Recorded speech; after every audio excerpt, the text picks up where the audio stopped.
सोलापूरच्या उद्योजकांसाठी आणि विशेषतः 35 ते 40 हजार कामगारांसाठी आज मुख्यमंत्री देवेंद्र फडणवीस साहेबांनी एक ऐतिहासिक निर्णय घेतलाय। अक्कलकोट रोड MIDC व होडगी रोड औद्योगिक वसाहत या दोन्ही वसाहतीसाठी जवळपास 56 कोटी रुपयाची रस्त्यांसाठीची योजना आज मंजूर झालेली आहे। मला आवर्जून सांगावं असं वाटतं की महाराष्ट्र राज्याच्या क्रिटिकल इन्फ्रा स्कीम मध्ये म्हणजे 75% राज्य शासन आणि 25% उद्योजकांकडनं पैसे घेण्याची तरतूद असलेली ही स्कीम होती।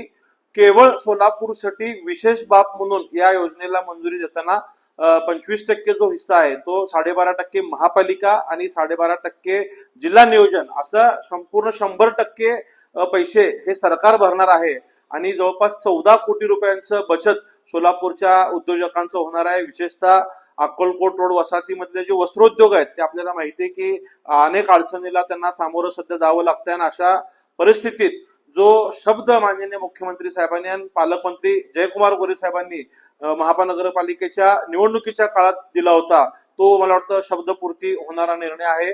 महाराष्ट्रातल्या इतिहासातला हा एकमेव पहिला असा प्रसंग आहे की एखाद्या शहरासाठी स्वतंत्र GR त्या ठिकाणी काढलेला आहे आणि महाराष्ट्रात महापालिकेच्या हद्दीमध्ये फक्त 2च MIDC आहेत, एक सोलापूर आणि सांगली।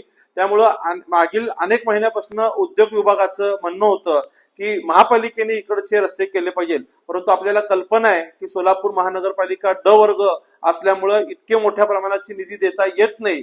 ही अडचण लक्षात घेऊन मुख्यमंत्री साहेबांनी या विशेष निधीला या ठिकाणी मंजूर दिली आहे आणि आज त्याचं GR सुद्धा प्रसिद्ध झालेलं आहे। आणि मला आपल्या जिल्ह्याच्या पालकमंत्री जयकुमार गोरे साहेबांचंही मनापासून आभार मानायचे आहे की ते स्वतः 3 वेळा राज्याच्या मुख्य सचिवांना भेटायला त्यांच्या दालनापर्यंत आले आणि त्यांनी विनंती केली की उद्योजकांचे 100% पैसे माफ करून सरकारनेच ह्या योजनेला मंजुरी द्यावी आणि आज जवळपास वर्षभर चाललेल्या ह्या प्रवासाला आज पूर्णविराम मिळून यश मिळालेलं आहे आणि आज GR सुद्धा प्रसिद्ध झालेलं आहे।